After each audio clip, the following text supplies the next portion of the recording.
আসসালামু আলাইকুম আপু। এখন আমি করব ডিম ভুনা।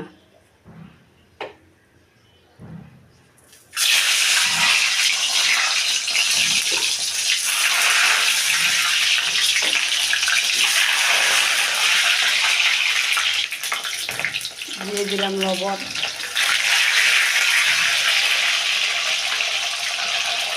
হলুদ পাখি। এখানটা আমি ভালো করে ভেজে নিব।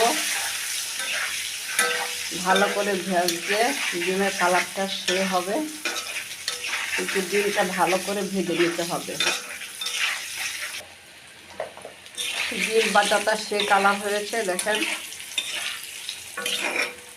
লাল করে ডিমগুলা ভেজে নিবেন, তাহলে ডিম বোনাটা খেতে ভালো লাগবে। আমি এখন এগুলো নামিয়ে ফেলবো। নামানোর পরে আমি এখানে টমেটো কুচি, পেঁয়াজ কুচি, কাঁচামরিচ কুচি এগুলি দিয়ে দেবো। ফেলেছি। এখন এই তেলের ভিতরে আমি পেঁয়াজ, টমেটো, কাঁচামরিচ সব দিয়ে দেব।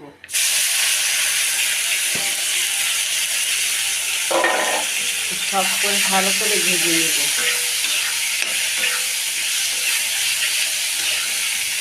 তা ভাজতে ভাজতে যখন একবারে ভাজা ভাজা করে যাবে, ভাজতে বেশি গলে যাওয়ার পরে আপনি ডিমগুলো দিয়ে দেবেন।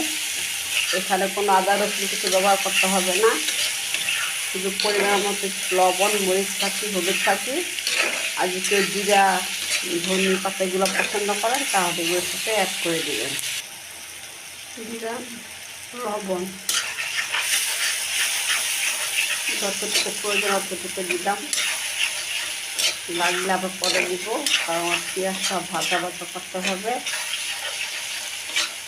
এখানে এক বাটির মতো পেঁয়াজ আছে, এটা আমি ভাজা ভাজা করে আদা বাটি করে দিলাম। পেঁয়াজটা ভাজা ভাজা হয়ে গেছে। কতগুলো পেঁয়াজ ছিল, এটা আমি পুরোটাই তেলে ভেজে দিয়েছি। এখানে আমি কোনো পানি দিব না, শুধু তেলের উপরে ডিমটা ভুনা হবে। এখানে দিব একটু হলুদ থাকি, একটু মরিচের,